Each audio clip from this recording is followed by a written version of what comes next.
¿Qué tal? Buenas noches. La OTAN pacta su nueva hoja de ruta en Madrid, designa a Rusia como amenaza directa y a China como riesgo sistémico. Pero la gran novedad es sin duda que la alianza asume proteger a España de la inestabilidad en África. El cambio es importantísimo y llega en un momento de gran tensión con Argelia y Marruecos tras las impactantes imágenes del salto a la valla de Melilla del pasado fin de semana.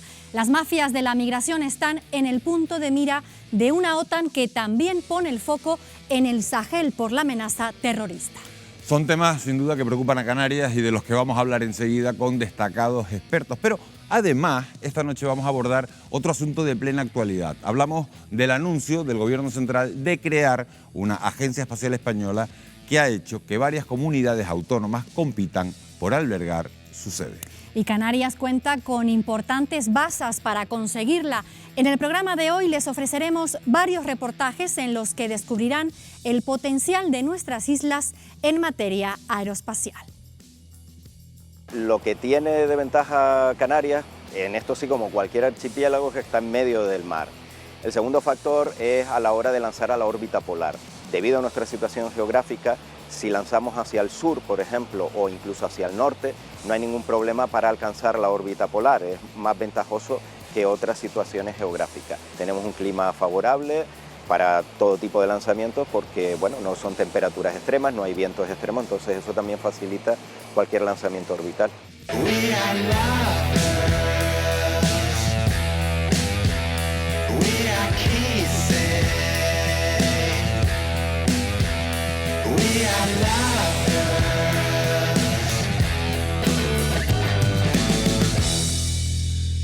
La actualidad de esta semana pasa por Madrid, donde hoy ha finalizado una cumbre histórica de la OTAN en la que la Alianza Atlántica recoge por primera vez las amenazas en el flanco sur como un desafío prioritario. Sin duda, un tema que afecta a Canarias y del que vamos a hablar con los invitados de esta noche. Saludamos ya a nuestros invitados, a José Adrián García Rojas, que es profesor de Ciencia Política de la Universidad de La Laguna. José Adrián, bienvenido.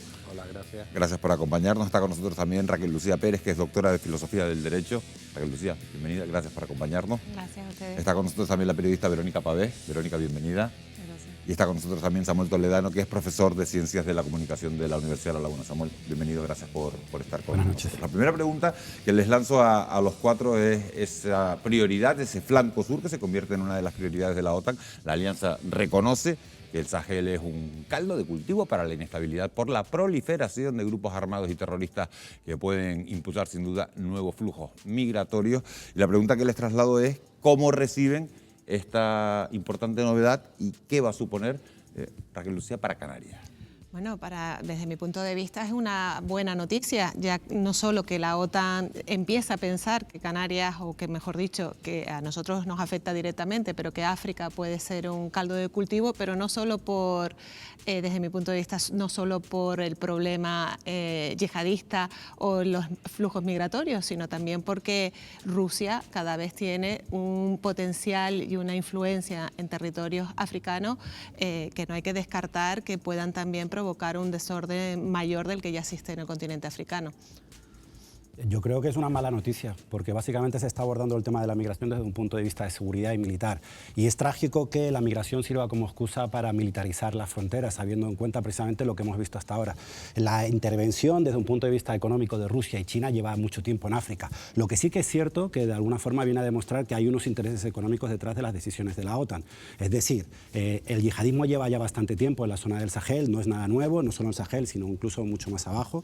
Con lo cual nos encontramos que la novedad básicamente es que dentro de esta política internacional, donde China lleva haciendo negocios en África desde hace ya bastante tiempo, Rusia también, evidentemente, aquí hay un juego geoestratégico que son los intereses nacionales, que a su vez son intereses multinacionales. Lo triste es que se esté mezclando el fenómeno migratorio y se esté jugando con culpabilizar a la migración con un problema desde un punto de vista de seguridad nacional en lugar de como un problema humanitario. José Adrián, buena noticia, mala noticia. Para mí es una excelente noticia. Para ti es una excelente noticia. Sino excelente noticia. Y que los flujos migratorios se están empleando, digamos, políticamente y como arma de agresión. Nos ponemos en Europa cerca de donde está ahora el foco en Ucrania. ¿Recordamos cómo en Bielorrusia se llevaron a migrantes hasta la frontera con Polonia. ¿Eso qué fue? Pues fue indudablemente una forma de presión.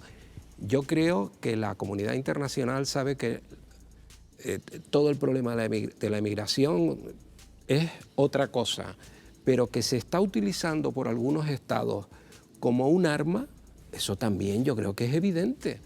Y lo están utilizando grupos terroristas en el Sahel, que está como quien dice ahí al lado, no está ahí al lado, pero como quien dice, se está empleando y se está empleando por parte de Rusia y un estado satélite como fue Bielorrusia, como lo vimos en aquellas imágenes presionando sobre las fronteras europeas. Verónica Pavés, buena, mala, excelente. Yo creo que el tiempo lo dirá, ¿no? Falta tiempo para ver qué pasa, qué ocurre con esta intervención militar. Para quien es bastante beneficioso, o era lo que quería realmente, es para España, porque la OTAN en España tiene su razón de ser justamente por ver qué ocurría en el Sahel y en toda esa zona de África. Entonces, al final se ha mirado hacia África por primera vez, además, porque hacía muchísimos años que la OTAN no lo hacía. Y bueno, pues en principio parece una buena noticia en ese sentido, de por lo menos mirar hacia algún lado a África, porque hasta ahora lo hemos dejado un poco a su albur, ¿no?, de lo que pasara. Samuel, me voy contigo porque es el único que piensa que no es una buena noticia, aunque por ahora no hay bases de la OTAN en Canarias.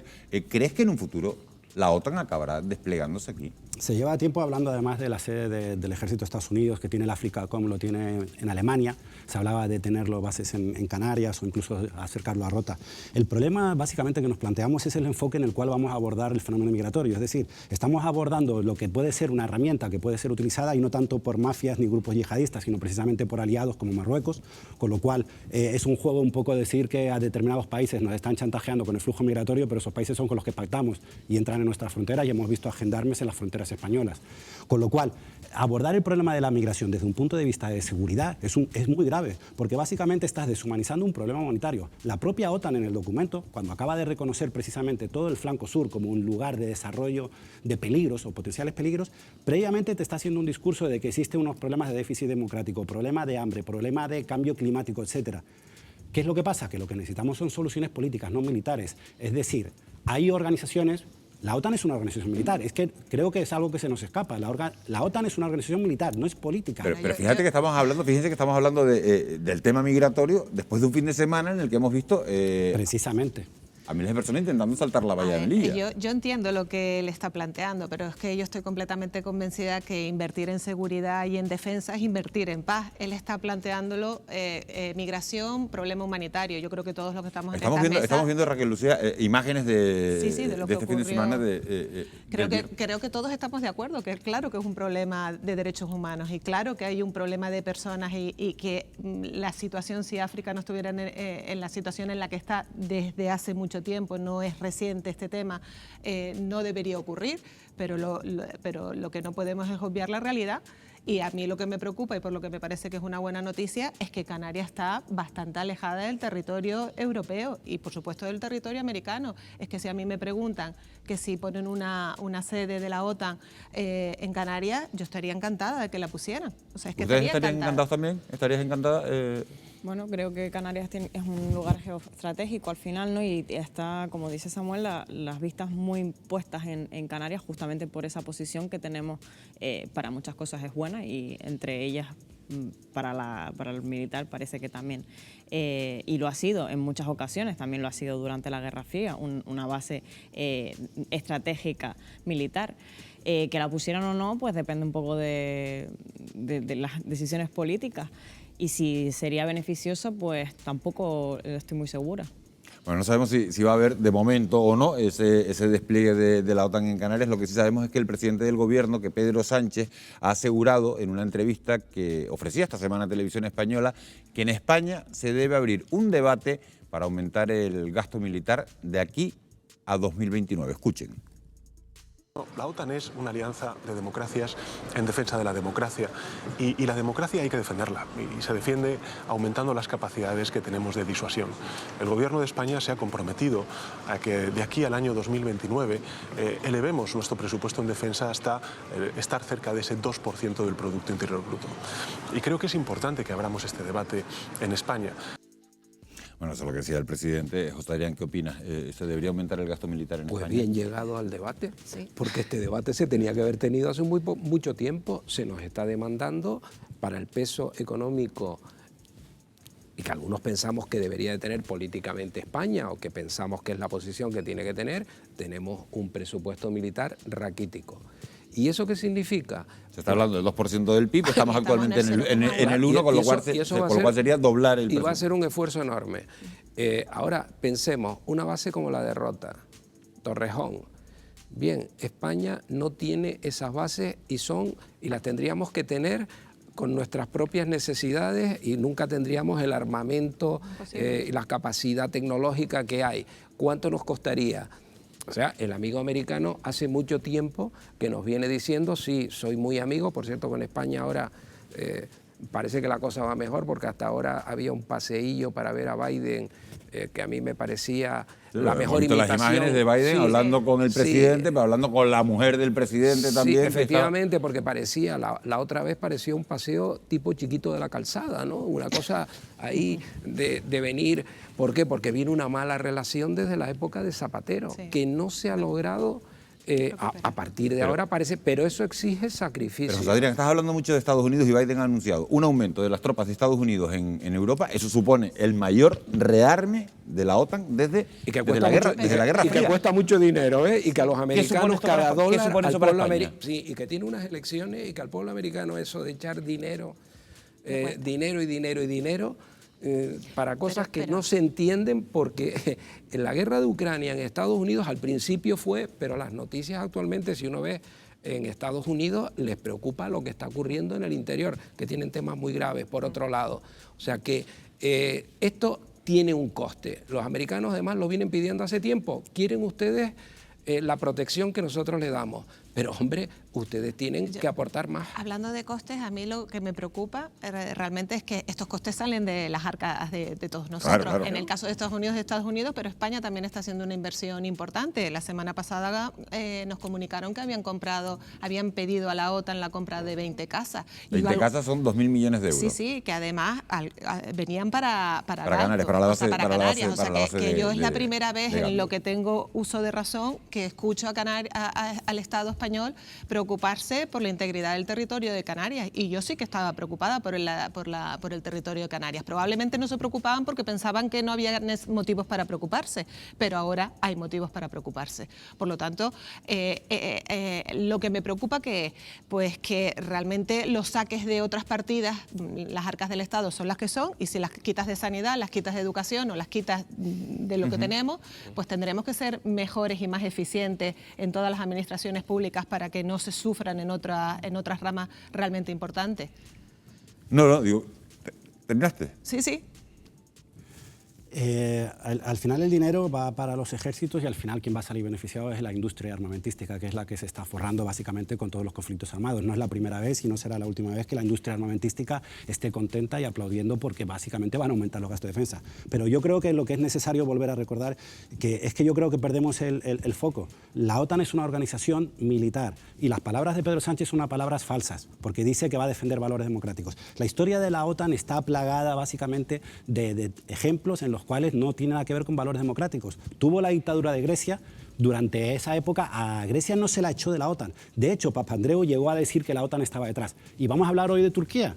Turquía, según The Economist, es un régimen híbrido, no es una democracia. Y para poder entrar Finlandia y Suecia en la OTAN, no sé si todo el mundo sabe lo que ha tenido que hacer ahora, van a tener que declarar terroristas a los miembros del PKK, que es del Kurdistán, con precisamente los soldados, no sé si recuerdan los reportajes de la guerra de Irak, con las mujeres soldados héroes, eran kurdas.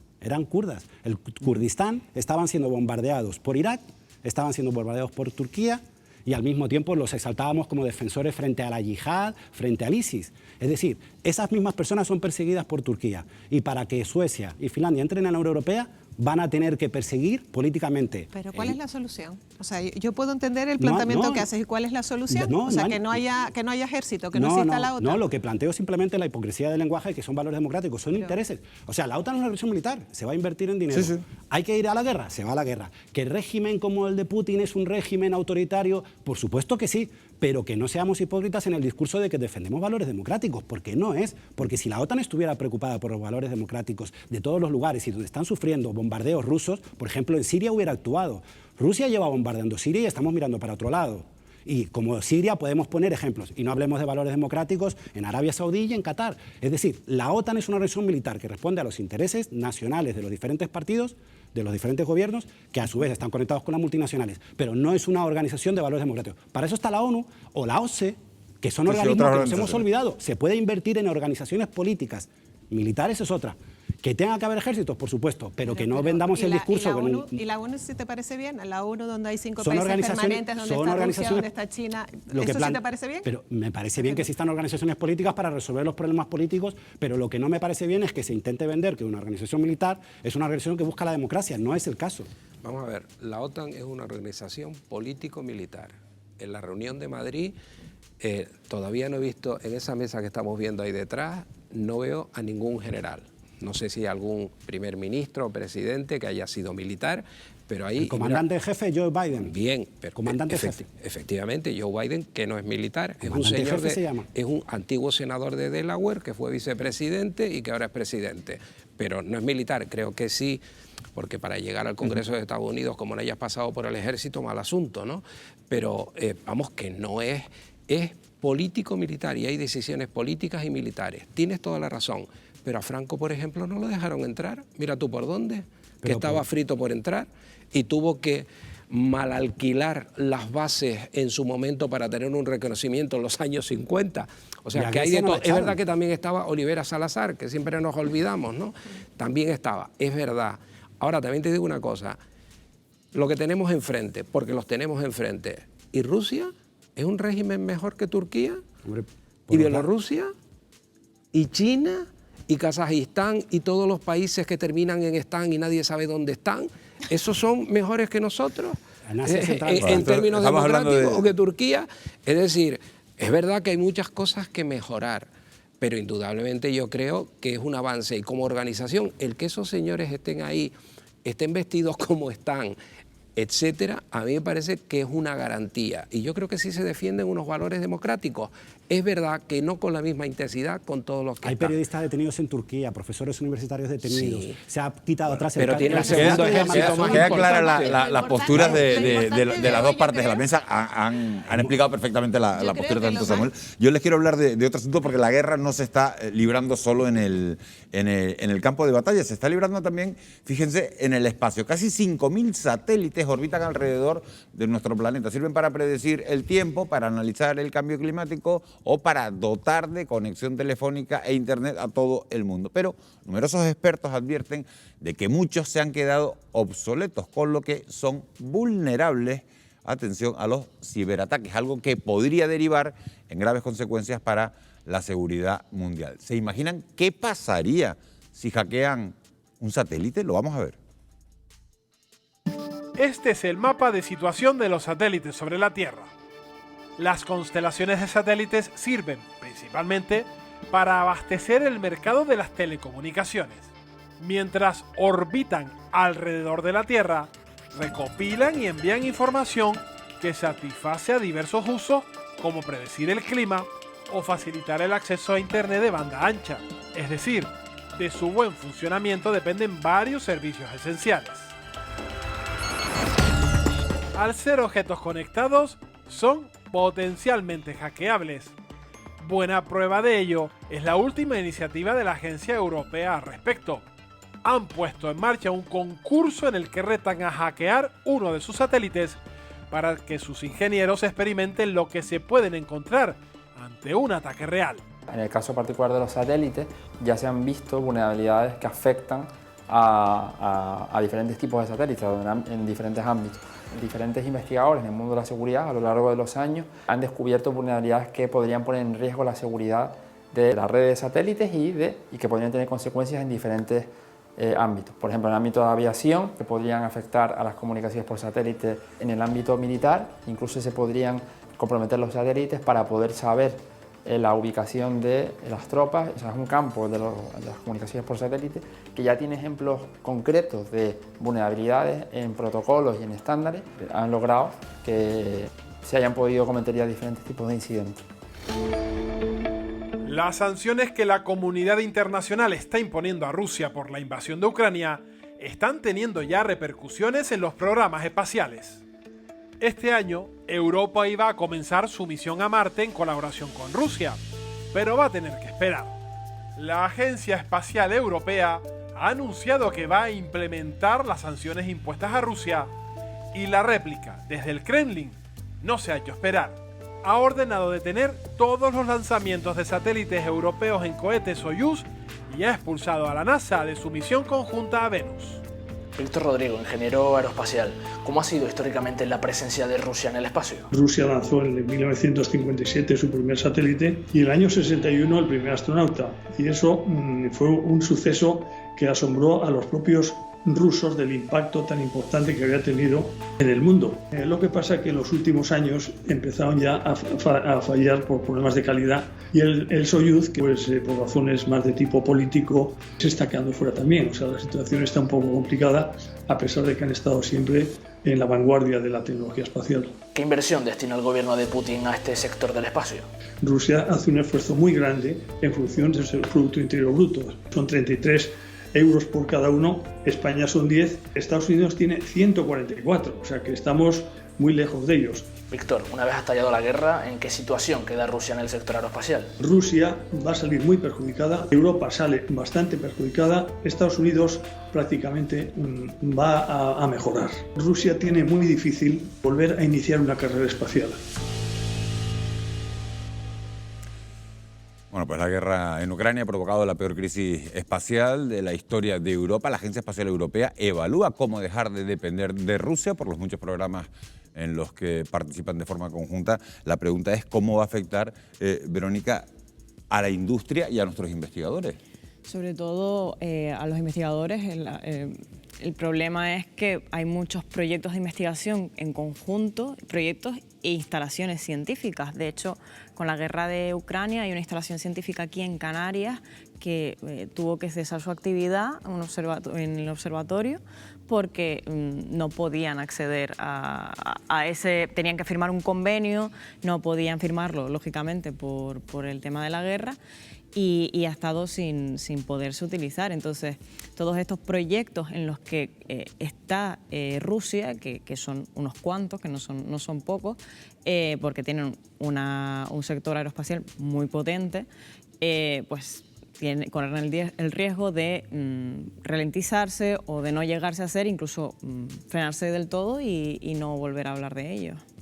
Rusia y China cuentan con su propia plataforma de geolocalización que compite con el GPS. China, por ejemplo, ha lanzado 18 satélites de telecomunicaciones al espacio para nutrirlo. ¿Suponen un riesgo, Samuel, las capacidades espaciales de China, del gigante asiático, y de Rusia para el resto de países?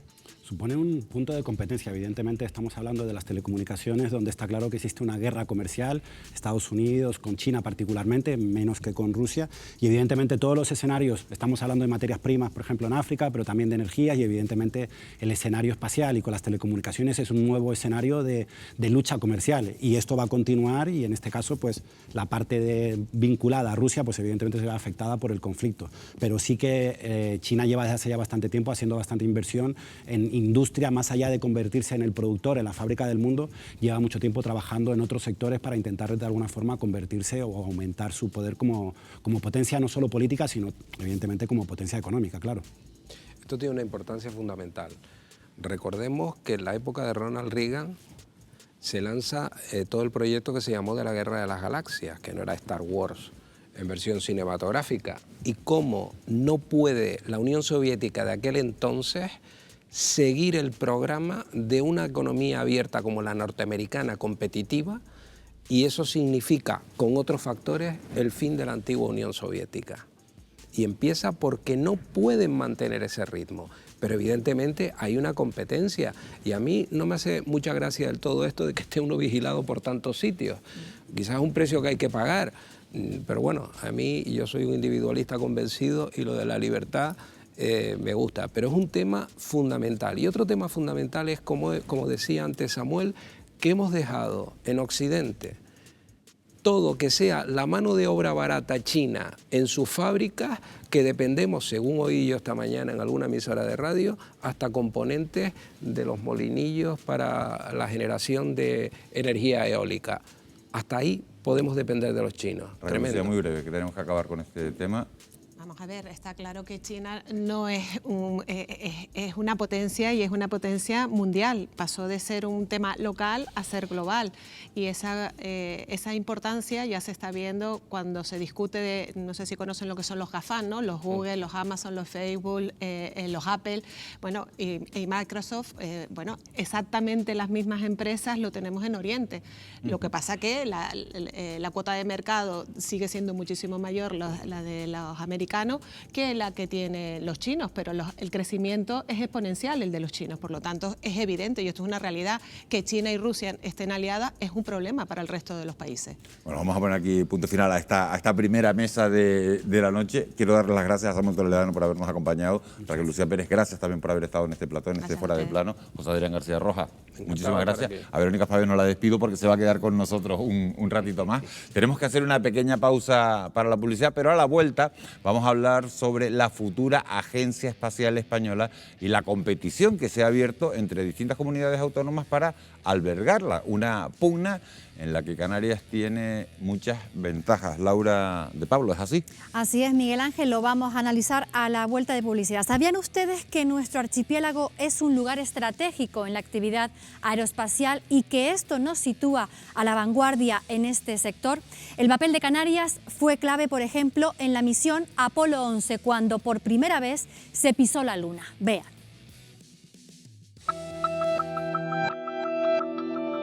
Lo que tiene de ventaja Canarias, en esto sí como cualquier archipiélago, es que está en medio del mar.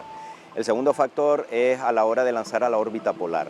Debido a nuestra situación geográfica, si lanzamos hacia el sur, por ejemplo, o incluso hacia el norte, no hay ningún problema para alcanzar la órbita polar. Es más ventajoso que otras situaciones geográficas. Tenemos un clima favorable para todo tipo de lanzamientos porque, bueno, no son temperaturas extremas, no hay vientos extremos, entonces eso también facilita cualquier lanzamiento orbital.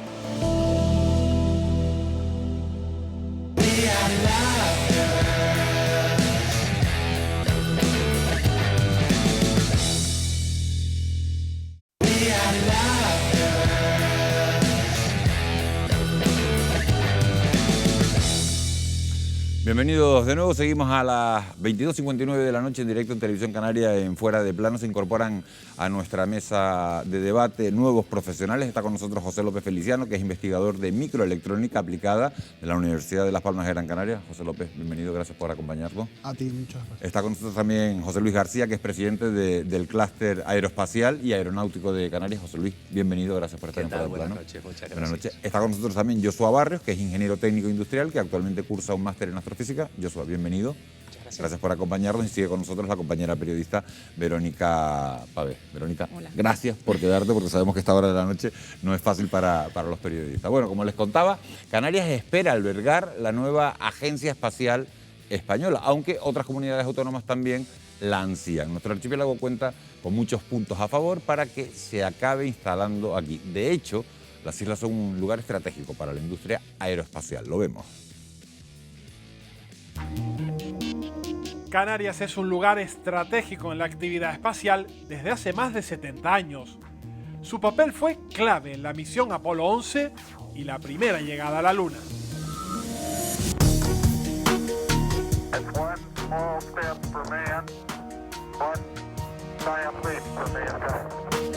Cerca de 400.000 personas participaron de este gran reto tecnológico en todo el mundo de forma directa o indirecta, algunos de ellos españoles, que jugaron un papel fundamental desde aquí, la que se conocía entonces como la Canary Station de Maspalomas. Rafael Sagún, director del Centro Espacial de Canarias, ubicado en Maspalomas, ¿por qué se eligió esta zona para su instalación? Fundamentalmente se elige por la privilegiada situación geográfica que tenemos aquí en el sur de la isla de Gran Canaria. ¿Por qué deciden que sea Canarias? Fundamentalmente porque al estar en la misma latitud que Cabo Cañaveral, proporcionaba un extraordinario seguimiento o daba continuidad al seguimiento de la nave o de los vehículos espaciales, fundamentalmente en la fase más crítica de todas, que es la fase de despegue. Y luego se decide que sea al sur de la isla de Gran Canaria porque al no estar afectado por la sombra del Teide proporcionaba una extraordinaria cobertura en el eje oeste-este, que era el eje de lanzamiento de los vehículos espaciales.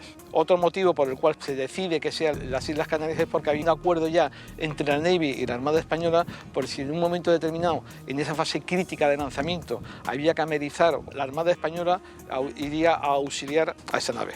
¿Y cuál es su actividad actualmente? Cuando los americanos se van y el INTA se hace cargo de la estación, las primeras actividades nos dedicamos a hacer seguimiento de vehículos o de satélites que se dedican a hacer observación del planeta. Fundamentalmente es el programa COSPA-SARSA. El programa COSPA-SARSA es un programa en el cual el objetivo fundamental es salvar vidas humanas. Hay una serie de balizas que están en barcos, en aviones y las pueden tener las personas, que en un momento de emergencia, en un momento de accidente, esas balizas se activan.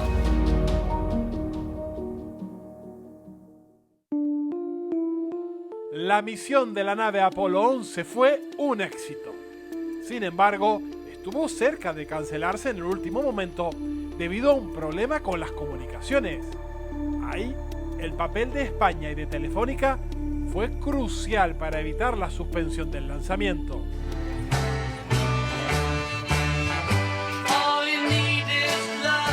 Antes de llegar a la Luna, el papel de Canarias fue esencial en esta retransmisión de la BBC, en la que participaron 10.000 técnicos. La NASA colocó en el espacio el Intelsat 2F3, públicamente conocido como el satélite Canarias. Se trataba de uno de los satélites más importantes para dar cobertura de televisión. Un vídeo que ahora se puede ver en YouTube fácilmente.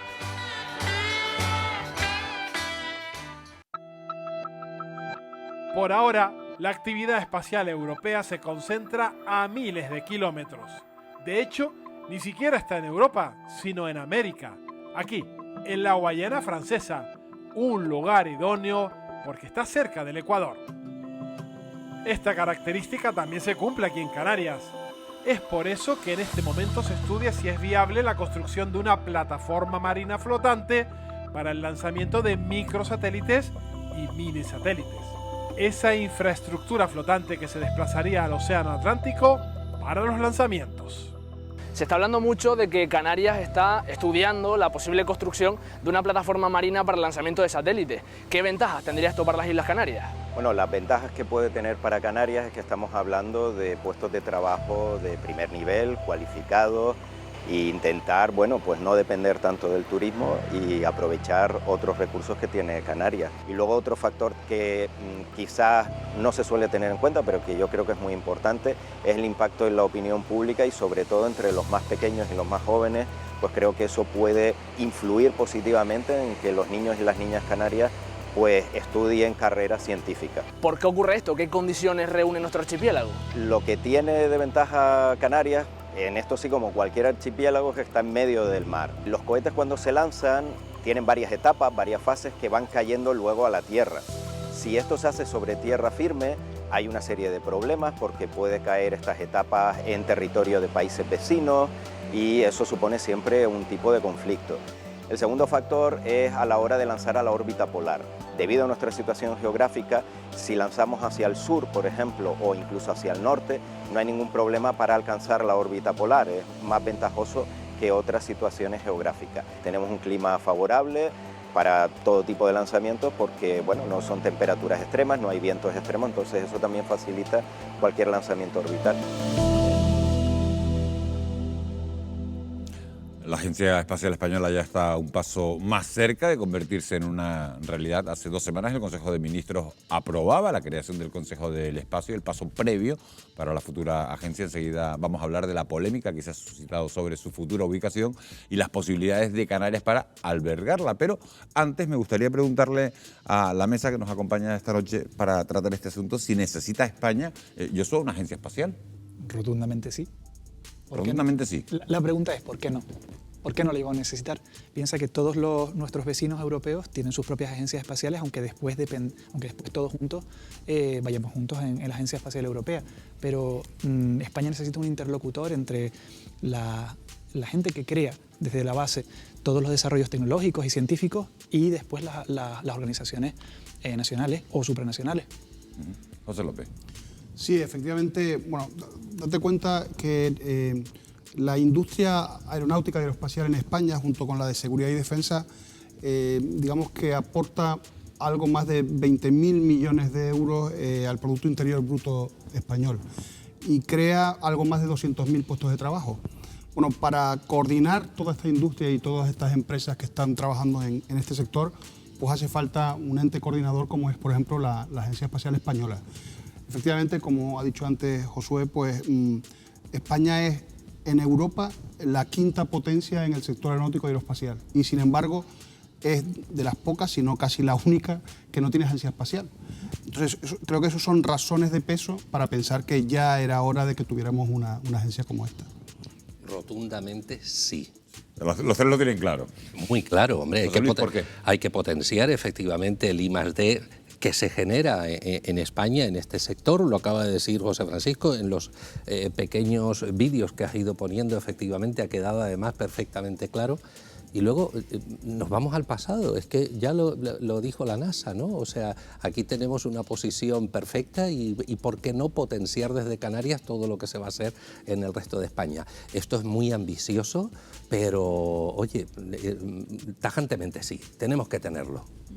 Está claro que Canarias es un lugar, Verónica, clave, estratégico, su posición en el mapa, la calidad de los cielos, el clima, la experiencia en misiones espaciales la coloca como una gran aspirante para albergar esa futura Agencia Espacial Española. Pero ¿qué pros y qué contras tiene nuestro territorio para poder albergar unas instalaciones de este tipo? Yo creo que el pro más importante quizás es el clima. Realmente parece un poco burdo quizás decir el clima, ¿no? Porque es lo mismo que nos trae el turismo, quizás, ¿no? Pero realmente el clima es una de las cosas más importantes que tenemos y lo que más nos diferencia del resto de España.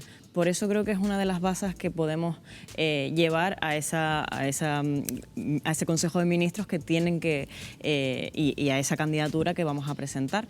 Y por otro lado también tenemos mucha historia con la astrofísica, lo hemos estado hablando, con la astrofísica, la aeronáutica y el sector aeroespacial. Y todo eso confluye en que tenemos muchísimo talento en las islas, muchísimo talento que además se ha tenido muchas veces que emigrar y que una agencia española, una sede de la Agencia Española del Espacio permitiría devolver a todo ese talento que se nos ha ido. Pero además tenemos todas estas infraestructuras, pues tenemos al clúster, que aquí tenemos al responsable, ¿no?, del clúster, también tenemos a la sede nacional del Instituto de Técnica Aeroespacial, que lo veíamos también en el reportaje, tenemos el Instituto de Microelectrónica Aplicada de la Universidad de La Laguna y tenemos, por supuesto, el Instituto de Astrofísica de Canarias, el IACTEC, y de ahí sale todas nuestras conexiones con el resto del mundo, además, y con los proyectos científicos y con todas esas todas esas sinergias que ya están hechas, o sea, ya lo tenemos hecho. Hay muchas candidaturas, hay muchos lugares en España que quieren tener esa sede. Sevilla, León, Teruel, la localidad madrileña de Tres Cantos, optan por albergar la sede. De momento el Gobierno de Canarias está preparando la documentación para presentar su candidatura. Para ustedes, ¿qué isla sería, José López, la más adecuada como sede de la agencia? Bueno, simplemente comentar también que además de las que has comentado, está también la última en apuntarse, digamos, en la lista es Valencia, y también está Puerto Llano también. Entonces la competencia es dura, pero como se ha comentado anteriormente, tenemos todos los ingredientes para hacer una candidatura óptima. El Gobierno está trabajando en ello. El Gobierno cuenta con el apoyo de la Universidad de Las Palmas de Gran Canaria, con el apoyo del clúster, ¿no? Y bueno, yo creo que va a salir una candidatura bastante potente y ganadora. Evidentemente esto es cuestión también de tiempo, o sea, hay que medir bien los tiempos. ¿Pero en qué isla? Técnicamente, ¿cuál sería la isla que reúne las condiciones técnicas mejores para colocar. Es que aquí hay que, claro, es una pregunta compleja. Es que en primer lugar... Pero ustedes conocen las peculiaridades del territorio, ¿no? Las singularidades del territorio. En primer lugar, esa decisión le corresponde al Gobierno de Canarias. Eso es lo primero. En segundo lugar, muchas islas tienen mucho que decir en esto. Tenerife y La Palma, por ejemplo, está el Instituto de Astrofísica de Canarias, que es una fortaleza en esta candidatura. En Gran Canaria tenemos tanto la Estación Espacial de Maspalomas, el Centro Espacial de Canarias, como la Plataforma Oceánica de Canarias, que PROCAN, que hace uso también de todos los datos de satélites para monitorizar el mar, el medio ambiente marino, etcétera, ¿no? En Fuerteventura también tenemos se está trabajando... Pero para este... Yo es que no quiero abrir un debate de pleito en ningún caso, o de rivalidad insular, no quiero abrir ese debate, quiero decir, oye, si para La Palma, para mirar el cielo, La Palma es la isla elegida porque reúne el cielo más limpio de toda Canarias para mirar, para este tipo de agencia, ¿cuál sería la isla que reúne las condiciones técnicas? Ustedes lo saben. El mar que tenemos al sur de las 7 islas, perdón, de las 8 islas. De las 8 islas. Ese mar es en lo que se llama el perfecto sandbox, vamos a llamarle waterbox, ¿vale? Para hacer todo este tipo. Ha salido uno de los reportajes, ¿no? La futura, o el estudio que se está haciendo. Te llama el Gobierno de Canarias. Sí. Y dice, José Luis, ¿tú dónde la pones? Buena pregunta. ¿Y José Luis qué le dice? Buena pregunta. ¿El mar de las 8 islas? Sí. Te mira el presidente y te dice... Evidentemente. Yo creo que todas las islas tienen un requisito óptimo para todo ello. Yo sé que es lo que me quieres preguntar. Pero mira, no hace ni un mes aproximadamente, precisamente en el mar, al sur de La Gomera, con el apoyo del presidente Curbelo, pues hicimos un lanzamiento que fue un hito en toda España. Desde un barco de la Armada se hizo ese primer ensayo de lanzamiento con un globo cargado de helio. Por eso te digo, desde las islas no se va a lanzar nunca nada. Desde ninguna de las islas. Sí. Esto es muy importante. Sí. ¿Vale? Si me lo permites, vamos a ver, déjame decirte primero un razonamiento que tengo y en segundo lugar me voy a mojar también. Pero el primer razonamiento es el siguiente, o sea, no necesariamente tiene que estar exclusivamente en una isla. La Agencia Espacial Europea, por ejemplo, está distribuida en muchos países. Correcto. Tienes en Alemania, en Darmstadt, en Italia, a las afueras de Roma, tienes también una sede, en Holanda, en Noordwijk, tienes también otra sede, en Inglaterra tienes también, en España tienes también y en Guayana Francesa, como hemos visto en el vídeo también. O sea, no necesariamente tienes que tener una localización exclusiva para una agencia espacial española. Incluso en España pues podría estar alguna parte en Madrid o en Sevilla y otra parte en Canarias. Ahora, dicho esto, ¿dónde creo yo que debería estar un grueso en Canarias? Bueno, yo trabajo para la Universidad de Las Palmas de Gran Canaria, trabajo para el Instituto Universitario de Microtécnica Aplicada y conozco muy bien lo que hay en Gran Canaria. Y en Gran Canaria tenemos el Centro Espacial de Canarias, tenemos PLOCAN, tenemos grupos universitarios que trabajamos permanentemente con la Agencia Espacial Europea y creo que una localización óptima para la agencia sería Gran Canaria, pero teniendo en cuenta que las demás islas y todas las islas tienen algo que decir, porque entre todas es la fortaleza que tenemos para ir luego al gobierno central. Correcto. Bueno, pues sí, correcto, pero tú no estás mojado, José López, que es muy fácil decir correcto cuando otra persona da la... Yo pienso en el mar. Piensas en el mar. Bueno, hay que decir que Canarias está situada geográficamente a la altura de Cabo Cañaveral, la principal plataforma de lanzamientos de cohetes de todo el mundo. Y gracias a esa posición puede participar en importantes misiones aeroespaciales a nivel mundial. Una de las más relevantes es la construcción y lanzamiento de Drago, la primera cámara infrarroja de Europa que vigila nuestro planeta desde el espacio y que es muy útil en la lucha contra los incendios forestales. Observen este lanzamiento al espacio. Es el de la primera cámara infrarroja hecha en Europa. Se ha construido por el Instituto de Astrofísica de Canarias. Se llama Drago. Tras 4 años de trabajo, el instrumento fue lanzado desde Cabo Cañaveral en 2021. La importancia de esta cámara infrarroja reside en la información que aportan las imágenes tomadas. Fotografías captadas a su paso por Canarias, muy útiles en la lucha contra los incendios forestales y para proteger el medio ambiente de los efectos del cambio climático. Alex Oscos, responsable de IACTEC Espacio, ¿cómo ha sido el desarrollo de este proyecto, esta cámara de infrarrojos? Ha sido complejo porque, aunque habíamos trabajado en proyectos espaciales, nunca habíamos hecho nuestro propio instrumento completo para el espacio, en este caso para observación de la Tierra desde el espacio. Ha habido que crear un equipo fantástico, tenemos un equipo de gente estupenda, capacitarlos en el desarrollo de proyectos espaciales y empezar de cero en un proyecto, en un instrumento que observa en infrarrojo cercano, en donde no es habitual observar desde el espacio. De hecho, DRAGO ahora mismo es el único instrumento que observa en estas longitudes de onda que está en el espacio en satélites pequeños. ¿Cuáles son las aplicaciones prácticas de esta cámara de DRAGO? Detectar incendios, focos de incendios a través del polvo, porque estas longitudes de onda permite atravesar el polvo. Detectar focos de volcanes o erupciones volcánicas, como la de La Palma, por ejemplo. Estamos investigando la posibilidad de observar vertidos de petróleo en el mar o incluso los plásticos, las famosas islas de plástico que hay sobre el océano. Es nuestro siguiente proyecto. Desertificación. Hemos sacado imágenes muy buenas, por ejemplo, de Dubái, en donde se ve la desertificación del terreno o incluso la evolución de los cultivos, los diferentes tipos de cultivos y cómo van evolucionando. O sea que las posibilidades son infinitas. Lanzamos un instrumento al espacio. En el espacio no podemos ni repararlo si se estropea y también tiene que funcionar todo perfectamente porque si se incendia en el lanzamiento explota todo el cohete, con lo cual tenemos que tener una serie de pruebas previas. Después viene el lanzamiento con todo lo que conlleva, retrasos por mal tiempo, etcétera, y una vez que está en el espacio es el momento crucial en el que comunicamos con el instrumento y vemos si realmente todo el trabajo de 4 años de todo el equipo ha servido para algo. Y sí, funcionó. Nos conectamos con él, obtuvimos señales y estamos sacando unas imágenes espectaculares. ¿Qué valor, qué relevancia tiene el éxito de este proyecto desarrollado íntegramente en el IAC para Canarias? Es como si hubiésemos subido de división. Estamos en una división superior porque hay muy pocos en España y en el mundo que realmente hayan lanzado instrumentos al espacio y que funcionen.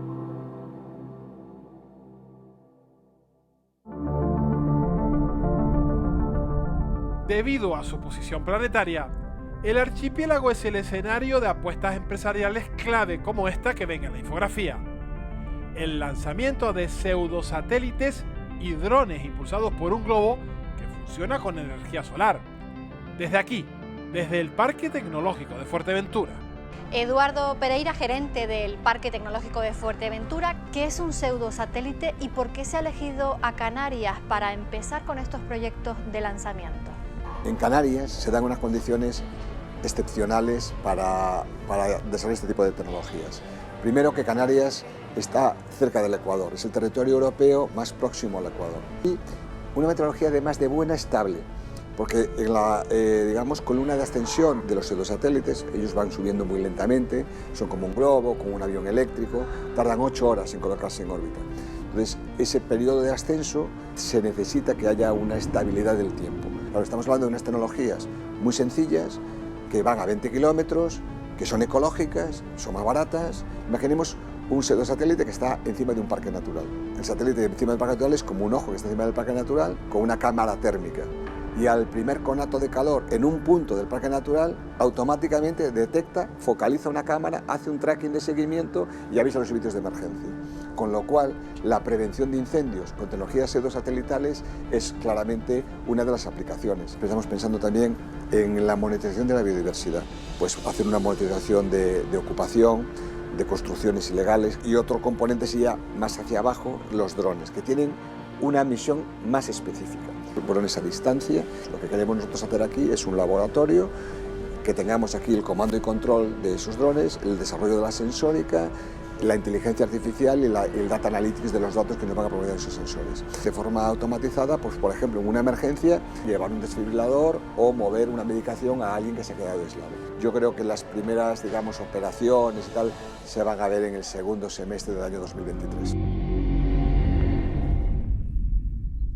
Bueno, pues con el cambio climático, la amenaza de los incendios crece cada año. ¿De qué manera, me gustaría preguntarte, Joshua, pueden los satélites y la inteligencia artificial ayudarnos a luchar contra ellos?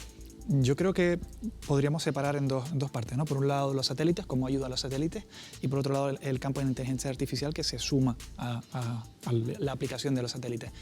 El hecho de tener una monitorización constante desde la parte alta, por encima desde la órbita, quiero decir, por encima de Canarias, abarata muchísimo los costes de observación. Fíjate que con una sola imagen tienes un campo muy grande, con lo cual a poco que tú veas un foco de incendio en cualquier parte de Canarias, puedes hacer una alerta temprana. Además, la cuestión de con qué luz estás mirando. Y digo luz y entre comillas, con qué parte del espectro electromagnético estás mirando.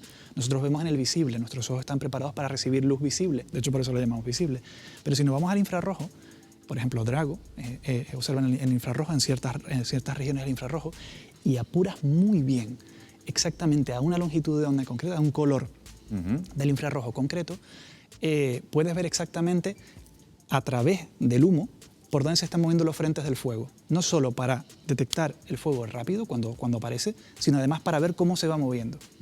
José, ¿de qué manera nos pueden ayudar? Sí, bueno, la inteligencia artificial evidentemente nos puede ayudar no solo en el campo de la detección de incendios, sino en cualquier campo, en temas de medicina o en temas de, temas de monitorización del medio ambiente, por ejemplo, marino, ¿no? Y la lucha contra incendios pues, es uno de ellos, ¿no? Efectivamente, nosotros estamos desde la Universidad de las Palmas de Gran Canaria trabajando en varios proyectos europeos en los que conjugamos la inteligencia artificial con una serie de sensores que van integrados en satélites, bueno, no solo para detectar incendios, sino para detectar incluso tema de barcos ilegales en el mar, ¿no? Claro. Y todo esto tiene infinidad de aplicaciones. Es que hay otro gran avance que son de la mano de los pseudosatélites, artilugios que están a 20 kilómetros de altura y pueden abarcar un radio, lo estábamos hablando antes, desde esa altura de unos 400 kilómetros al margen de los incendios. Esta tecnología permite estudiar las costas, a lo mejor también controlar la migración, incluso el tráfico de drogas. Vamos a ver, aquí hay distintos niveles de altura. Están los drones normales y corrientes que puedes comprar en cualquier tienda y que te pueden volar a 120 metros de altura. Podemos ir a una capa superior, que José Luis conoce perfectamente, que son drones de carga, son drones que pueden llegar a pesar hasta 4.000 kilos, como los de la empresa Singular Aircraft, que es una de las empresas que ya ha firmado para venir a Canarias y estar con nosotros en toda esta andadura, ¿no? Son drones que pueden volar a 4.000 metros de altura llenos de sensores, ¿no? Una capa superior que son los hubs que acabamos de ver en una de los vídeos que has puesto, ¿no? Que pueden estar en torno a 20, 30, 40 kilómetros de altura, y luego los satélites. Cualquiera de estas capas tiene sus ventajas y sus desventajas. Los satélites pues, son costosos, la resolución espacial es menor, los drones, la resolución espacial es mucho mayor, pero te abarcan menos área. Entonces todo depende de la aplicación que quieras utilizar, ¿no? Los hubs son una buena solución, como lo son también los drones de carga estos que vuelan a 4.000 metros de altura, ¿no? Bueno, pues como ven, estamos haciendo un completo repaso por los avances que se cuecen en Canarias en materia aeroespacial, y precisamente hoy es el Día Mundial del Asteroide, una jornada en la que se intenta sensibilizar a la población sobre el riesgo de impacto de estos cuerpos rocosos, y aquí en las islas también, bueno, pues se diseñan satélites capaces de detectarlos. Laura, ¿eso es así? Así es, Miguel Ángel, lo vamos a analizar y lo vamos a ver después de la publicidad, porque un equipo de estudiantes canarios está diseñando un nanosatélite que, entre otras cosas, es capaz de detectar asteroides potencialmente peligrosos para la Tierra. Pero, ¿qué probabilidad hay de que un gran meteorito acabe impactando contra nuestro planeta? ¿Tenemos la tecnología necesaria para hacer frente a esa amenaza? Lo abordamos en tan solo unos minutos.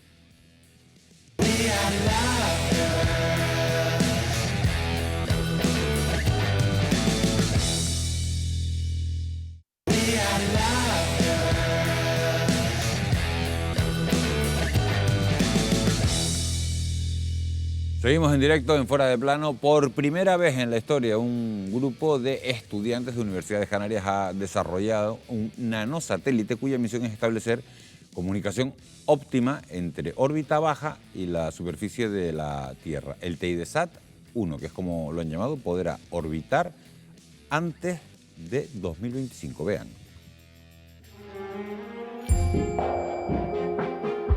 Hoy es posible que casi cualquiera pueda enviar satélites al espacio. Incluso estudiantes construyeron y lanzaron sus propios artefactos. Este nanosatélite TEIDESAT-1 es el primer satélite en Canarias desarrollado por estudiantes universitarios. Podrá orbitar antes de 2025 unos 400 kilómetros de altura, se lanzará a la órbita LEO y tendrá una vida útil de aproximadamente un año. Para la estructura tenemos como máximo 400 gramos, así que estamos dentro de especificaciones. Estupendo, genial. Laura, Joshua, dos de los coordinadores del equipo TEIDESAT. ¿Cómo surge este proyecto? En un principio éramos un pequeño grupo de estudiantes con una buena idea, pero a falta de músculo. Y después de estos años, a día de hoy somos 44 miembros en activo en este equipo de distintas ramas, tanto ingeniería como ciencia, como diseño y artes también son necesarias para construir nuestro nanosatélite, en este caso el TEIDESAT-1. Queremos estudiar cuál es el impacto de los satélites a la hora de realizar observaciones astronómicas. Por ejemplo, aquí en los observatorios que tenemos en Canarias es muy importante ver cómo perturban estos satélites dichas observaciones, así como detectar objetos potencialmente peligrosos para el planeta Tierra. Joshua, ¿y en qué fase se encuentra en estos momentos el proyecto? Ahora mismo estamos, como te fijas, todo el satélite correctamente diseñado, pero ahora falta el diseño fino, que es lo que nos vamos a enfrentar en los próximos meses. Es decir, que todos los componentes estén correctamente elegidos para que puedan sobrevivir en el espacio y además para que cumplan con su función sin ningún problema. A partir de 2024 comenzaremos con la construcción y si todo va bien, calculamos que sobre finales de 2024, principios de 2025 podremos estar ya en el espacio. Joshua, ¿y por qué este ambicioso proyecto se convierte en una oportunidad de oro para el archipiélago canario? En Canarias tenemos uno de los mejores cielos del mundo. Tenemos una de las 3 capitales mundiales de astrofísica, junto con Chile y con Hawái. Si Canarias aprovecha este momento histórico en el que la industria está buscando lugares donde desarrolla este tipo de tecnologías, Canarias se puede aprovechar y ser uno de los puntos más importantes del mundo para comunicaciones ópticas.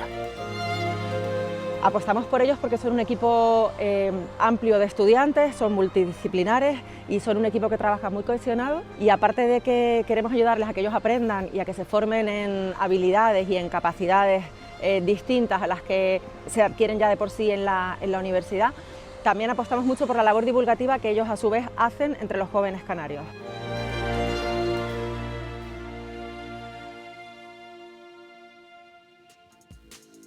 Bueno, pues lo acabamos de ver, ese nanosatélite que está en pantalla es el mismo que estábamos viendo en el vídeo. Los satélites que diseñan nuestros estudiantes son capaces de detectar aparentemente objetos que podrían ser potencialmente peligrosos para el planeta Tierra. Sobre este asunto, que se estima que hay unos 28.000 asteroides aproximadamente cercanos a la Tierra, la mayoría no presentan riesgo de impacto, pero hay una pequeña fracción llamados asteroides potencialmente peligrosos. Esos requieren mayor atención. Le pregunto a Joshua, que te acabamos de ver en el vídeo, ¿alguno de esos, eso es así? ¿Hay, Es matizable, es matizable. A ver, nosotros no vamos a detectar como tal con este satélite nada. Este satélite lo que hace precisamente es un experimento de comunicaciones ópticas entre la órbita baja, ¿vale? Entre unos 400 kilómetros de altura, como explicó mi compañera, y los telescopios que tenemos en tierra. ¿Qué pasa? Que nosotros en tierra, y me quedo con los telescopios así, nosotros en tierra, en el observatorio, de hecho, los observatorios de Canarias, uno de los programas más importantes que hay son los de protección planetaria. Protección planetaria implica que no te caigan pedrolos de estos encima, sin verlos antes. Se hacen grandes estudios para ver cuántos tenemos cerca. Incluso hay programas de ciencia ciudadana, como una aplicación que desarrolló el Instituto de Astrofísica que se llama Casa Asteroides, que se la pueden descargar y pueden ayudar incluso a detectar posibles asteroides o objetos peligrosos que estén cerca de la Tierra. Y cuando hablamos de cerca estamos hablando de distancias muy, muy grandes, pero en el futuro potencialmente peligrosos. ¿Y por qué esto tiene que ver con eso? Básicamente nosotros, al emitir una serie de pulsos de luz desde arriba, lo que estamos haciendo es perturbando a los telescopios que están abajo. Estamos molestando a los telescopios, aposta. La cuestión es que esto está pensado para realizar un experimento de comunicación por luz, o sea, enviar información, mucha información en muy poco tiempo, de manera análoga a como en casa se envían un montón de información por fibra óptica. Pues nosotros queremos hacer eso, pero sin la fibra, ¿vale? Comunicación óptica de espacio libre. ¿Qué pasa? Que de manera accesoria a esto, y aquí creo que es donde viene el matiz, de manera accesoria, como nosotros vamos a poner una luz calibrada en el espacio, podemos ver cómo afecta a las observaciones desde Tierra, cómo afecta a las observaciones de este tipo de objetos peligrosos para la Tierra. Ahí está el matiz. Vale. Los radares de la NASA llevan más de medio siglo detectando asteroides que amenazan con impactar contra la Tierra. Aunque distintos organismos internacionales han propuesto estrategias de defensa para luchar contra esta amenaza con la tecnología actual, ¿habría posibilidad de evitar el impacto el hipotético impacto de un asteroide? Hombre, es un poco Complicadísimo. Tendría que ser chiquito, ¿no? Tendría que ser un asteroide pequeño y tener nosotros herramientas, que es lo que se está diseñando, para poder destruirlos antes de que lleguen a la órbita terrestre, y a lo mejor fueran, si en vez de uno de 3 metros de diámetro, pues puedan ser pequeñas roquitas, ¿no? que lleguen y a lo mejor incluso a la entrada con la atmósfera se quemen y no lleguen a venir. Pero esa es una de las líneas de investigación que hay. Realmente si viene uno muy, muy grande, como por ejemplo el que acabó con los dinosaurios, será bastante difícil frenarlo. Precisamente fue en noviembre, en los primeros días de noviembre, con el Ejército del Aire, que ahora es Ejército del Aire y del Espacio, tuvimos, José Francisco y yo, la oportunidad de conocer al general Sanz, que es quien controla todo esto desde Torrejón de Ardoz, precisamente cualquier amenaza del espacio exterior, ¿no? La verdad es que métodos de detección hay, pero si se detecta tenemos un problma. Tan como la película, vamos. Sí, bueno, casi como el Armagedón, ¿no? Lo que sí existe y se han hecho pruebas son satélites que han servido para estudiar y monitorizar estos asteroides. Y satélites que se acercan, para nosotros son distancias muy largas, pero a nivel del espacio pues son distancias muy cortas, ¿no? Se acercan a unos pocos miles de kilómetros de estos asteroides y hacen ¿Hay alguno, José, que es la pregunta que le estaba haciendo antes a Joshua, ¿hay alguno que represente un peligro real? No lo sé, yo eso no lo... ¿Sí hay? Sí. Sí hay, claro, sí ¿Han visto la peli No mires arriba? Sí, claro. Sí, a eso me estaba refiriendo cuando le preguntaba antes. La respuesta es que sí, que los hay. Y la cuestión es que podemos no conocer exactamente... tenemos que tener en cuenta que no conocemos todo lo que está circundando la Tierra. Podemos hacer estadísticas, pero necesitamos más tiempo de observación. En los observatorios lo que hacemos es estar constantemente monitorizando. ¿Por qué? Porque sabemos dónde están los objetos. No todos, sino porque tenemos que descubrir todos los objetos. La cuestión no es... La respuesta a tu pregunta es depende. Si viene como dijo Verónica, si viene un objeto muy pequeñito, lo conseguimos ver con suficiente antelación, quizás podamos avisar a la población civil para que se mueva hacia otro lado. Pero les voy a poner un caso. 2019, hubo un objeto en 2019 que pasó, no sé si esto va a salir en plano, pero pasó a una quinta parte de la distancia que hay entre la Tierra y la Luna. A una quinta parte. Eso puede parecer muchísimo en escala humana. En escala astronómica nos pasó rozando un satélite de 60 metros. El de Chelyabinsk, hace poquito, unos cuantos años en Rusia, tenía unos 20 metros, si no me equivoco. Y aún así, la onda expansiva reventó cristales en no sé cuántos kilómetros a la redonda. Uno de estos objetos te cae en una ciudad y te revienta. No es una gran extinción, no estamos hablando de una extinción... de lo que estaba hablando. Estamos hablando de que por debajo del kilómetro, ya por encima de un kilómetro, estamos hablando de problemas mundiales que arrasa con todo. Pero por debajo del kilómetro hay muchos objetos que todavía no controlamos y ese es el problema. Necesitamos más tiempo de observación y sobre todo menos contaminación lumínica. De todas formas, para no ser tan catastrofista también, ¿tú sabes la inmensidad que hay fuera de la Tierra? Lo grande es el miedo que meten a la gente cuando dicen, pero cuando dicen que hay objetos potencialmente peligrosos. Y tú sabes lo pequeñita que es la Tierra. No es fácil. La probabilidad que hay es ínfima. Es ínfima. Espero que no ocurra esto mañana y quede yo mal, ¿no? Pero vamos, es como si en esta sala en la que estamos ahora mismo, pues un mosquito fuera a impactar contra uno de mis pelos, uno de mis dedos, ¿no? Entonces, es poca la probabilidad, es muy baja la probabilidad que hay. Es baja y por eso estamos aquí. Claro. Es decir, estamos vivos porque no nos están escribiendo todos los días, pero también les digo, si miran todos los días, si tienen buen cielo, como en Canarias, miran arriba y con que estén mirando al cielo 10 minutitos van a ver estrellas fugaces. Las estrellas fugaces son granitos de arena, granitos de polvo, de polvo que impactan contra la atmósfera y dejan esa estela. Y es un grano, y tú lo ves cruzar el cielo de punta a punta en ocasiones. Bueno, vamos a seguir hablando de este asunto del espacio porque a diario generamos toneladas de residuos, pero no solo en la Tierra, en el espacio también se acumulan miles de fragmentos y objetos de antiguas misiones espaciales. Se trata de la llamada basura espacial que flota alrededor de nuestro planeta y es uno de los asuntos más urgentes según la Agencia Espacial Europea, ya que la velocidad que alcanzan los convierten en auténticos proyectiles. ¿Hay riesgo de que los 25.000 satélites que sobrevuelan nuestras cabezas choquen entre sí? Sucede, pero no con frecuencia. Puede parecer que hay muchos satélites. El espacio es grande y generalmente se colocan en órbitas que no se cruzan ni interfieren entre sí.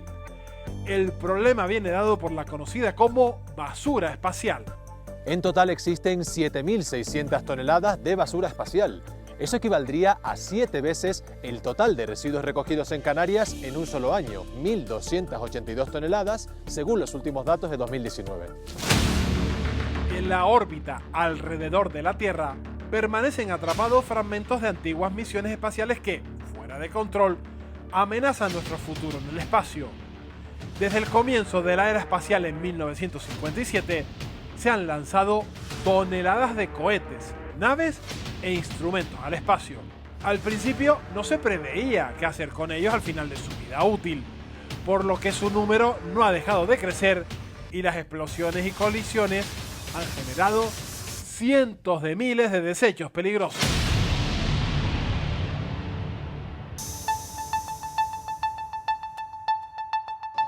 Marcos Reyes, estamos en la estación IZN-1 instalada por la Agencia Espacial Europea aquí en el Observatorio de Izaña.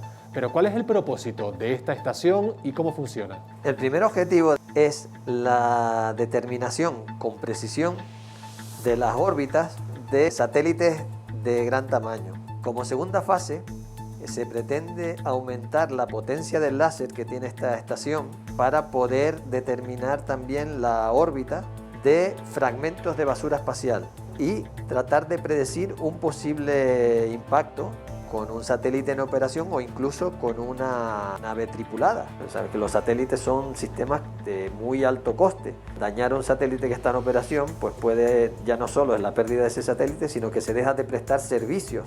En el caso de que se produzca un impacto con una nave tripulada, el daño puede ser mucho mayor, puesto que se puede producir el fallo de esa nave tripulada, como la Estación Espacial Internacional, y provocar la muerte de los astronautas que puedan estar ocupándola en ese momento. Las consecuencias de la basura espacial en tierra son menores, puesto que los fragmentos pequeños, en el caso de reentrar en la atmósfera, se desintegran. ¿Qué es lo que sucede cuando un satélite finaliza su vida útil? Efectivamente, deja de ser operado y entra, digamos, en la órbita en la que se encuentra, pues se convierte en un objeto más que puede ser dañino para los otros satélites que se encuentran en operación. Bueno, pues es una de las auténticas preguntas del millón, un auténtico quebradero de cabeza, José Luis García. ¿Qué se puede hacer para acabar con la basura espacial? Nada. ¿Nada? Nada. Tajantemente, es que no puedes construir un cohete que sea un camión de la basura para que vaya a recogerlo. O sea, es tal la cantidad de basura que hemos generado. De hecho, hace poco, si mal no recuerdo, intentaron hacer algo con un satélite, los rusos no sé qué hicieron, y todavía hicieron más basura que casi impacta con la estación espacial, ¿no? Hubo un lío con eso verdaderamente tremendo porque tampoco se sabe exactamente qué querían hacer con ese láser o con lo que quiera que hicieran, ¿no? Hoy por hoy, esta basura es imposible. ¿Y hay alguna posibilidad, algún peligro de que esos objetos impacten con la Tierra? De hecho, se quemaría. Yo diría que es lo deseable. Se quemaría. Es lo deseable. En basura espacial tenemos desde grandísimas fases de cohetes, estamos hablando de tronchos gordos, unos tubos gordotes, que son los cohetes que han quedado en órbita, ¿no? Que tienen que deorbitar y caer en la Tierra, hasta trocitos de pintura del fuselaje que se han soltado. Entonces tenemos un gran catálogo de porquería. La cuestión es que los más pequeños, en su entrada a la Tierra, lo que crean son estrellas fugaces muy bonitas. Y los más grandes se ven desde aquí, puedes calcular la órbita y más o menos saber, con unas grandes comillas, cuándo va a caer y dónde va a caer, más o menos. Estoy hablando de unas áreas muy grandes, ¿eh? Bueno, vamos a hacer un pequeño alto en el camino, pero no se vayan porque a la vuelta, Laura de Pablo, vamos a hacernos una de las preguntas más antiguas de la humanidad. ¿Hay vida inteligente más allá de nuestro planeta? Así es, Miguel Ángel, nos haremos esa pregunta y analizaremos los avances de la comunidad científica en esta materia con la ayuda de la astrofísica canaria Mercedes López Morales, que se dedica a buscar vida en el exterior desde la Universidad de Harvard en Estados Unidos. Todo esto será a la vuelta de publicidad.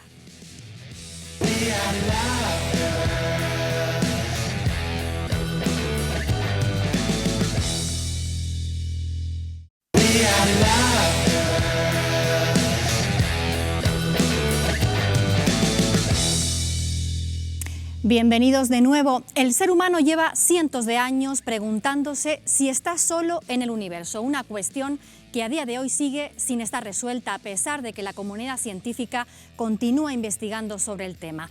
Precisamente en Canarias disponemos de las condiciones perfectas y las herramientas necesarias para buscar esas respuestas. Por ejemplo, en La Palma están los telescopios HARPS, un espectrógrafo de 3,6 metros de altura que permite medir la densidad de los planetas y su viabilidad para albergar vida.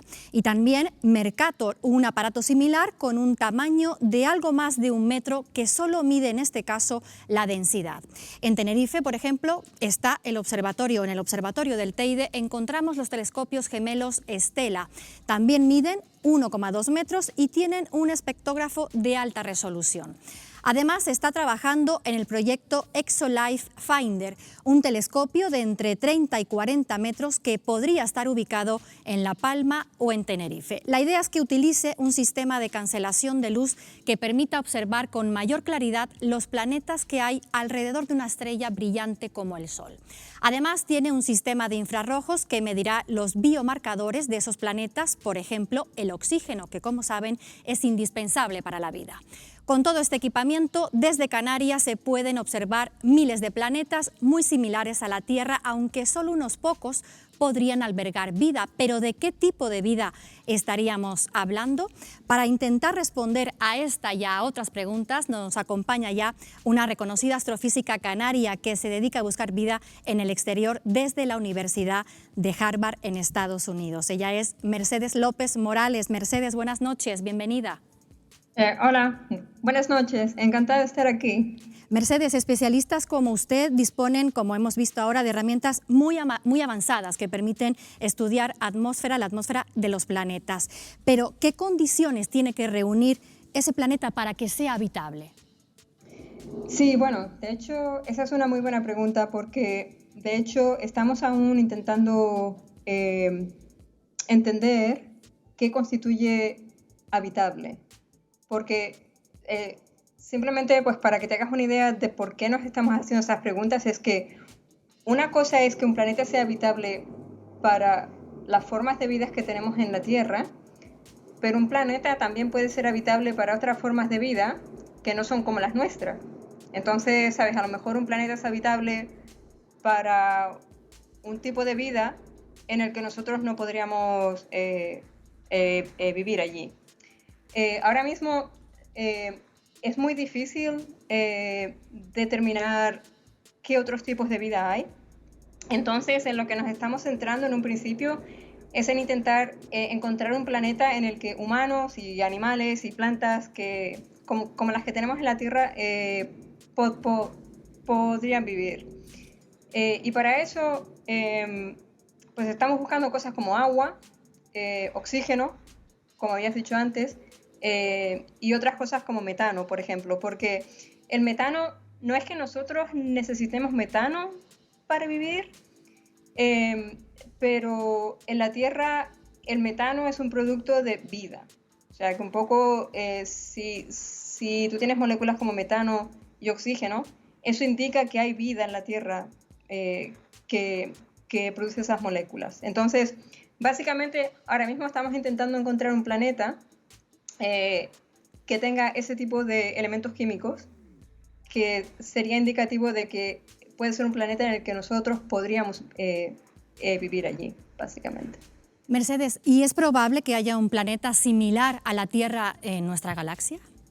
De hecho, la probabilidad, personalmente yo creo que es bastante alta y bueno, explico en concreto por lo que digo eso. Ahora mismo, una de las cosas que hemos descubierto en los últimos 7 u 8 años es que de todas las estrellas que hay en la galaxia, que son billones de estrellas, aparentemente todas estas estrellas tienen al menos un planeta. Que los planetas esos sean idénticos a la Tierra, eso es una cuestión que no sabemos aún, pero básicamente ahora sabemos que todas las estrellas que tú ves probablemente tienen un planeta orbitando alrededor de ellas. La segunda cuestión de que si hay un planeta exactamente como la Tierra, esa cuestión es un poco más difícil porque de la forma en la que se generan las condiciones en un planeta, el proceso ese que lleva miles de millones de años para llegar a un planeta como la Tierra, es un proceso bastante estocástico, ¿sabes? Entonces, tienes una serie de miles de millones de pasos que se tienen que producir y se tienen que producir de la misma forma para que tú tengas un planeta igual que la Tierra. Y como el proceso es tan estocástico, probablemente habrá planetas ahí fuera que se parezcan mucho a la Tierra, pero que sean igual que la Tierra, eso es una cosa bastante más difícil. Nos queda muy poco tiempo, Mercedes, por eso no quiero terminar sin hacerle esta última pregunta y le pido brevedad porque hemos conocido un informe de la Universidad de Oxford que, aunque ya se publicó el año pasado, asegura que aunque la vida microbiana puede ser abundante en el universo, hay un 99,6% de posibilidades de que el ser humano sea la única especie inteligente en nuestra galaxia. Hay un 85% de que lo sea incluso en todo el universo observable. ¿Usted qué cree? ¿Realmente estamos solos o puede haber vida inteligente más allá de la Tierra? Yo creo que no lo sabemos aún.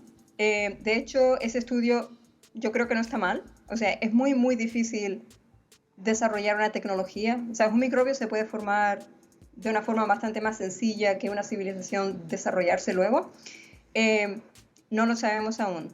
De hecho, con las nuevas tecnologías que estamos desarrollando ahora, probablemente tendremos una respuesta en el futuro, pero ahora mismo yo no descartaría que hubiese civilizaciones más inteligentes que nosotros. Así que ya se verá. Muy bien, pues Mercedes López Morales, muchísimas gracias, buenas noches, gracias por acompañarnos. Buenas noches. Gracias. Bueno, Miguel Ángel, incógnitas sobre las que aún sin duda continúa investigando la comunidad científica. Bueno, pues la pregunta se la traslado a los de la mesa, a los miembros de la mesa. ¿Puede haber vida inteligente más allá de la Tierra?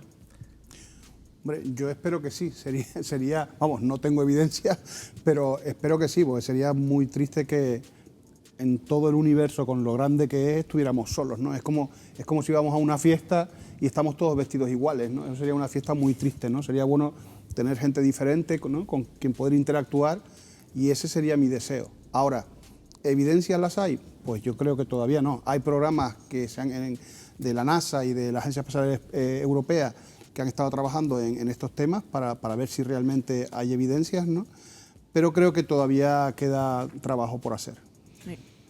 A mí me encanta porque es una de las incógnitas por excelencia de la ciencia y de la pregunta más antigua de la humanidad. Es que me encanta por eso, porque, claro, lo estabas diciendo ahora, ¿cómo vamos a sentirnos tan solos en el mundo, ¿no? La soledad es lo peor que podemos tener, que podemos sentir, y lo trasladamos a la ciencia y me parece brutal.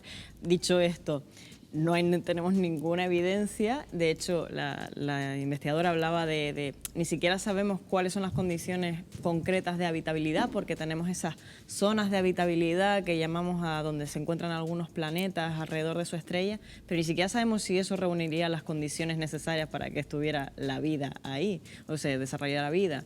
No sabemos si creemos que el agua, por ejemplo, desarrollaría la vida, pero tampoco lo sabemos. Y otra cosa es que cuando miramos al espacio, cuando miramos al cosmos, lo que estamos viendo es lo que sucedió hace años. A lo mejor ya hay vida, pero no lo podemos ver. José Luis me está mirando así y no sé descifrar esa mirada. Si nosotros estamos aquí, ¿por qué no va a haber otros ahí? Evidentemente, coincido con José, o sea, sería muy triste, ¿no? Yo creo que sí, que debe de haber algo. ¿Cuándo lo descubriremos o cuándo se va a manifestar esto? Pues ni idea, porque es que y mira que hay programas de televisión que se dedican a ello y estamos en plena eclosión nuevamente de la ufología. Están nuevamente apareciendo evidencias que no sé qué. Yo esas evidencias me las creo nada. Claro, si esto hubiera pasado, en realidad ya nos hubiéramos enterado absolutamente todo el mundo. Creo que no sería posible ocultarlo. Creo que no. Por primera vez en medio siglo, Joshua, el Congreso de Estados Unidos ha analizado los avistamientos OVNI. Y de hecho se ha reconocido la existencia de 144 registros de avistamientos o encuentros con OVNI entre los años 2004 y 2021 por parte de pilotos norteamericanos. ¿Qué pueden ser esos objetos? No tengo ni idea. Si tuviera la respuesta, seguramente no estaría aquí. Seguramente. pero siendo conservador con el argumento, OVNI Pero tú eres de los que opina que son terrestres o extraterrestres. Yo, si tengo que tirar un dado, ¿sí? Yo creo que son nuestros y ya está. O sea, son terrestres. Igual que Rusia invade el espacio aéreo de Finlandia, ¿por qué no? O simplemente pruebas nuestras. Te lo pregunta el especialista en drones. ¿Pueden ser drones? ¿Pueden ser me terrestres? inclino perfectísimamente. Por supuesto que pueden ser pero es una lotería, sistemas, claro. Por supuesto, pruebas no justificadas, sistemas secretos, drones o aviones concretamente con capacidad de dispersar las formas de energía para poder detectarlo. Vete tú a saber, o sea, puede haber cualquier cosa de eso. Me voy al lado científico, más científico, no científico es toda la mesa. ¿Sería factible en un futuro colonizar otros planetas? ¿Descubriremos una segunda Tierra? Yo creo que sí. De hecho, ya se empiezan a descubrir, bueno, antes lo que estaba hablando antes nuestra compañera, ¿no?, sobre la detección de agua, moléculas de agua en otros planetas. Eso es lo primero que se necesita para poder colonizar otros planetas, ¿no? Pues poder disponer de agua, ¿no? Entonces eso ya se ha descubierto y es un primer paso y yo creo que sí, que podremos, ¿no? Seguramente yo no lo veré, seguramente ninguno de los que estamos aquí lo veremos, ni siquiera los más jóvenes, ¿no? Pero yo creo que sí, que llegaremos a colonizarlos. Sí. No me cabe ninguna duda que sí. De hecho, hay proyectos para eso. Queremos volver a la Luna, queremos ir a Marte. Hay proyectos para eso, se están poniendo un montón de esfuerzos en que eso sea así. La cuestión es cuándo. No me cabe ninguna duda que vamos a llegar, salvo que nos reventemos nosotros mismos por el camino, pero no me cabe ninguna duda que vamos a llegar. La cuestión es si cuando lleguemos allí, a esos nuevos mundos, y estoy hablando de nuevos mundos cercanos, Marte, la Luna, quizás en unos pocos siglos Europa, en satélite de Júpiter. La cuestión es si cuando lleguemos allí vamos a replicar los mismos errores que hemos cometido aquí. En cualquier caso, visitar otro mundo y hacer una colonia estable en otro mundo que sea autosuficiente, lo cual a día de hoy es muy, muy complicado, no imposible, es una forma de perdurar en el espacio. Si algo le pasa a la Tierra, si nos cae uno de estos asteroides que hablábamos antes, sigue habiendo gente fuera. Es un arca de Noé. Quiero acabar la ronda. ¿Descubriremos una segunda Tierra? Hombre, sí, por supuesto. De hecho, hemos descubierto ya bastantes tierras o planetas parecidos a la Tierra y es una de las líneas de investigación más importantes que se están haciendo en casi todas las agencias espaciales, ¿no? De búsqueda de supertierras o búsqueda de pequeñas tierras. De hecho, hace unos días salía una información del Instituto de Astrofísica de Canarias que han colaborado en el diseño de un nuevo cazador de planetas, como lo han llamado, se llama NIRPS.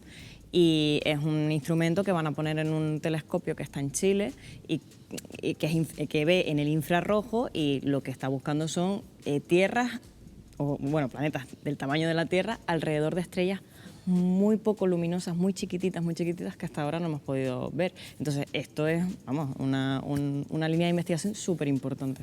Y sin lugar a dudas dará sus frutos. La vamos a encontrar. Y por eso, efectivamente, un poco dentro de lo que es el contexto de con lo que empezamos el programa, oye, potenciemos el I+D en Canarias. El uso de todo lo que es la astrofísica, astronáutica, robótica aérea, es fundamental. Dotar además de todo el esfuerzo posible por parte de nuestros gobernantes para que nuestras universidades y centros tecnológicos canarios pongan su granito de arena. De hecho, ya lo estamos haciendo. Y hay potenciémoslo más. Imagínate qué haríamos con dinero. Pero ahora viene más dinero que nunca, o por lo menos eso nos cuentan, ¿no?